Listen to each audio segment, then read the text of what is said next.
것 같은데. 왜요? 저 실은 JTBC 기자인데요. 아, 그래요? 예. 저랑 잠깐만 얘기 좀 하시죠. 그래요? 하셔도 라이브 방송을 그러시죠. 하셔요. 네. 네, JTBC에서 나왔습니다. 되게 말을 좀 걸고 싶어가지고요. 아, 그럼요. 네, 괜찮아요. 네네네. 저를 이제 구구 유튜버 프레임을 씌워도 되고요. 네, 아닙니다. 뭐든지. 그런 거 아니고. 네. 예. 저희도 네네네. 사실 궁금하잖아요. 어떤 게 진짜 우리를 화나게 하는가. 아, 근데 네네네. 저는 정말 솔직히 말씀드리면은 네네. 뭐 윤석열 대통령 탄핵 그것도 정말 화가 나서 저는 15시간에 걸쳐서 탄자니아에서 귀국을 했습니다. 근데 가장 큰 문제는 뭐냐, 이재명의 피선거관 박탈이 왜 이렇게 늦어지고 있는가. 저한테는 그게 조금 더 컸어요. 왜냐면은 그런 인간이 도대체 대한민국에서 지지율이 그 정도 나온다는 거는 아마 JTBC 때문이 많았다. 그건 또 아니다. 아니죠. 나는 그렇게 생각합니다. 네네. 왜냐면 시민의 생각은 다 다른 거니까. 네네네, 맞아요. 그리고 네. 늘 얘기하는 거지만 네. 구구라는 단어를 네. JTBC나 MBC에서는 너무나 쉽게 사용합니다. 그거는 맞습니다. 근데 많은 사람들이 이렇게 나와 있는데 이 사람들이 전부 다 구구라면 그것이 오히려 정상이 아닐까요? 왜 JTBC나 MBC는 구구라는 멸칭을 사용하냐는 겁니다. 왜? 우리들이 바보라서 그렇습니까? 저 나름 많이 배웠습니다. 근데 왜 구구라는 표현을 사용하면서 유튜버들을 멸칭으로 부르는지 나는 이해를 못하겠습니다. 그 사람들의 얘기는 들어보려고 하지도 않지 않습니까? 그러면 우리 법원에서도 우리 이렇게 폭행 사건이 나고 뭐 맞습니다. 근데 뭐 그게 뭐 옳다 뭐 저는 완전 그러다고 생각합니다. 그죠, 그러잖아요. 근데 저희가 얘기를 조금 들어보니까 그 전까지는 되게 평화로웠는데 영장 발부 소식이 알려지고 나서 그렇죠. 되게 갑자기 많이 흥분들 하셨어 네네네. 라고 하더라고요. 뭐가 정말 우리를 화나게 하는 걸까요? 아마 이 마음속에 화남이 있으니까 그런 거잖아요. 우리 또 특히나 청년들의 화남 그런 걸 한번 저도 이제 나이를 좀 먹다 보니까 저는 지금 만 30살입니다. 20, 30대 같은 경우는 가장 중요한 게 결혼과 출산 그리고 경제입니다. 근데 그것에 대해 가장 크게 무너졌던 시대가 문재인 정부 시절이었다고 생각을 합니다. 그 결과로 우리 20, 30대가 감내해야 될 게 너무나 커졌습니다. 이런 사회 불평등이 있는 와중에 특정 정치 세력들은 특정 이권을 위해서 특정 세대의 특정 성별만을 너무나 감싸줬어요. 그렇기 때문에 20, 30대 특히 남성분들, 일부 깨어있는 여성분들이 이 길거리에 나온 거라고 저는 생각합니다. 그리고 사람들이 깨어난 거죠. 왜냐면 포퓰리즘이나 돈을 푸는 행위들은 결국에 우리가 감내해야 될 빚이구나 라는 거를 지금 우리가 깨닫고 있지 않습니까? 저만 해도 제가 저희 동네에 얼마나 많이 망했는지 모릅니다. 내수가 망가져서요. 근데 그 내수가 망가진 이유가 윤석열 대통령이다? 그러기에는 윤석열 대통령이 지금 2년 반밖에 못했습니다. 문재인 정부 때문이라고 밖에 볼 수가 없습니다. 속이면 안 된다는 겁니다. 언론들이 지금 이 현재 작금의 내수가 말라가는 상황의 책임을 윤석열 대통령으로 몰면 안 된다는 겁니다. 사실 우리가 생각을 해보면 우리가 예전에는 이 당도 미워 저 당도 미워 사실은 정치인은 다 미워 우리하고는 관계없는 사람들이야 네네. 자기들의 이익만 얘기해 네네. 라고 생각할 때가 훨씬 많잖아요. 그래서 예전에는 저 젊을 때 한 20, 30대 때는 네. 20, 30대는 정치에 관심이 없었죠. 이런 얘기가 정말 네. 많았어요. 근데 그렇다고 해서 윤석열이 너무 이뻐라고 생각하고 계시지는 않았을 거잖아요. 이전까지는 어디가 정말 부당하다고 생각을 했을까 그 부분이 좀 궁금하긴 하거든요. 어느 제가 지금 20, 30대 남성을 대표할 수는 없고요. 네네. 그래서 저의 개인적인 생각을 좀 말씀드려보겠습니다. 일단 민주당이라는 당에서 내거는 많은 프레임들이 특정 성별과 특정 세대를 갈라치고 그 과정 속에서 돈을 쓰는 정책으로만 많이 갔어요. 이건 동의하실 겁니다. 일자리를 늘린다는 이유로 기업에다가 특혜를 주고 법인세를 깎는 방향성이 아닌 단순히 공공일자리를 늘리고 세금을 쓰는 방향으로 갔습니다. 근데 그게 그 사람들이 멍청해가지고 그렇게 했을까요? 아닙니다. 득표를 위해서 한 거예요. 근데 이제 20, 30대는 멍청하지 않습니다. 자기가 실제로 피해를 보고 있는 현 상황이 도래해버렸습니다. 그럼 그 상황에서 이 사람들이 자기의 미래를 위해서 뽑을 사람이 누굽니까? 자기의 현재를 위해서는 민주당을 저도 충분히 뽑을 수 있다고 생각합니다. 정책 자금을 뿌리는 거에 익숙해져 있을 수 있다고 생각합니다. 근데 우리나라가 지금 단순히 2, 3년만 사는 게 아니라 2, 30년을 살아갈 거고 5, 60, 70, 80년을 살아갈 건데 그런 포퓰리즘을 지지할 수가 있습니까? 불가능하지요. 그리고 지금 현 상황이 민주당의 입법 독재 상황을 저도 사실은 계엄령 하시기 전까지 정말 몰랐습니다. 계엄령 이후에 너무나 큰 관심이 들어가게 되고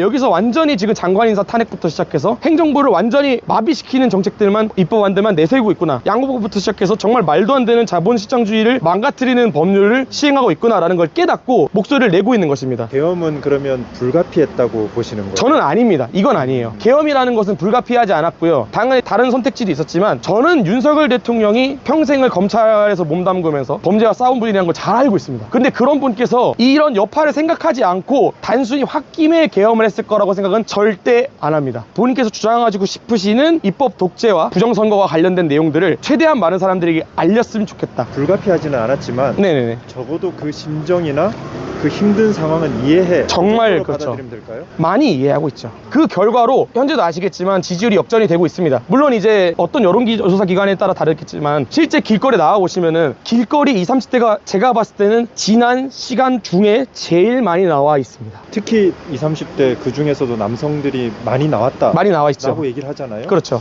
특별히 우리 감정을 건드린 게 혹시 뭐 그런 게 혹시 있을까요? 사실 20, 30대 기준에서는 가장 중요한 게 아까 말씀드렸던 결혼과 출산, 육아인데요. 근데 그게 전혀 개선이 되지 않았습니다. 문재인 정부 때 김대중 대통령이 만든 여가부는 실질적인 도움이 되지 않고 있죠. 그렇기 때문에 우리는 실질적인 문제를 해결하기 위해서, 평등을 이루기 위해서 여가부를 없애겠다고, 그리고 20대 초반 남성들이 가장 원하는 것 중에 하나인 군인의 급여를 올리는 거. 저도 병장 때 45만 원밖에 못 받았습니다. 물론 선임이 더 최근에 많이 올라왔죠. 많이 올라왔죠. 네. 저는 이 대한민국에 가장 필요한 게 무엇이냐, 여성 정책이냐 아니면 국방 퇴역군인을 위한 정책이냐라고 하면 당연히 후자가 된다 라는 생각이고, 그건 20, 30대 분필 남성들이라면 모두가 공감합니다. 왜냐면 얼마나 힘들고 배고프고 외롭습니까? 정말 힘든 게 군대고, 배고프고 짜증나고 있기가 싫은데 있어야 되는 곳이 군대입니다. 그러나 지금 문재인 정부를 지나서면서 국민청원이 올라갔죠. 양성평등하게 군대를 가자 했을 때 재밌는 안건이라고 하고 넘어갔잖아요. 근데 양성평등회로 같이 가자는 의미가 아니라 의무복무를 하고 있는 군인에 대한 처우를 개선해달라는 의미예요, 사실은. 근데 거들떠도 보지 않았죠. 근데 윤석열 대통령은 뭐 했습니까? 임기 시작하자마자 군인 월급 올렸어요. 그리고 여가부를 해체하겠다고 얘기했어요. 너무나 올바른 말이죠. 왜냐면 대한민국이 지금 솔직히 생각했을 때 JTBC, MBC, 조선일보 여야 여론을 떠나서 군인들이 피와 땀으로 지킨 땅입니다. 지금 우리가 이렇게 편하게 옷 입고 지금 이 스마트 기기 쓰면서 이러고 사는 게 전부 다 우리 대신에 죽어가셨던, 피 흘리고 지금 이 날씨에 고지전을 펼치면서 엄마 아빠 그리워하면서 17살 16살부터 참전을 하셨어야 됐던 그분들 덕분에 계신 거예요. 예? 근데 문재인 정부에서는요, 그런 사람들을 개취급하고 그러면서 삶은 소대가리 들으면서 말도 안 되는 평화정책인 것처럼 하고서 또 속아가지고 남북 연락사무소 폭파됐죠. 예? 이게 정상입니까? 이게 정상적인 나라입니까? 그런 당을 지지할 수 있어요? 그럼 우리 JTBC 이거 꼭 내야 돼. 꼭 내보내십시오. 알겠습니다. 네. 꼭 내보내십시오.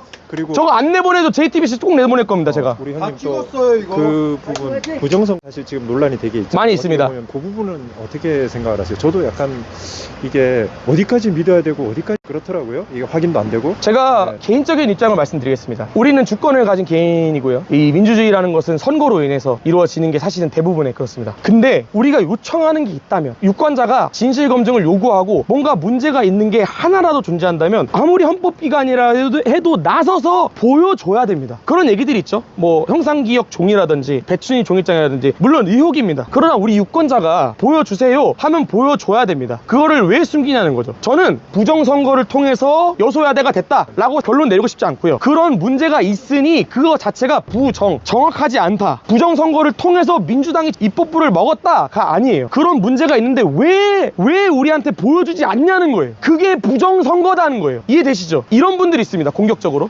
민주당이 사전투표를 득표를 해가지고 했다? 그럴 수도 있고 아닐 수도 있지요. 하지만 이상한 게 많이 있지 않습니까? 왜 접힌 종이가 아니라 펴진 종이가 나오냐, 그리고 선관위에서는 왜 그걸 형상기억종이라는 실제 존재하지도 않는 종이라고 표현하고, 그리고 왜 1200명에 달하는 부정취업을 시키느냐, 이게 집중하고 싶은 부분입니다. 이해되셨나요? 총선의 진거 국민의 선택일 수 있습니다. 저는 민주주의라고 생각합니다. 당연합니다. 근데 유권자가 요청하고 보자고 얘기를 하면 열어줘야 돼요.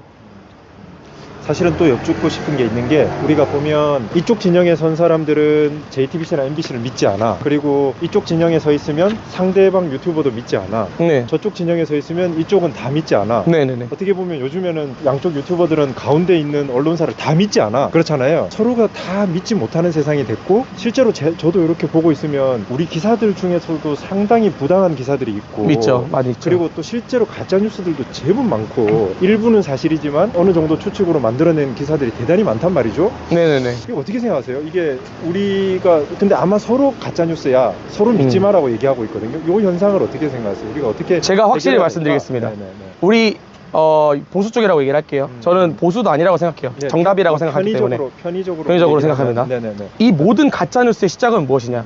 바로 김어준이에요. 김어준의 뉴스공장에서부터 시작했어요. 물론 저도 보수 언론이 지금 잘못 보도하고 있는 게 어느 정도 있다고 생각합니다. 그거는 고쳐야 되지요. 하지만 지금 광우병 사태에 대해서 얘기하고 사과하는 사람 한 명이라도 있습니까? 후쿠시마에 대해서 얘기하는 사람 있어요? 정치적으로 이용해 먹었으면서 사과는 안 합니다. 그게 좌파들이에요. 대통령님 네. 탄핵시킨 거 JTBC입니다.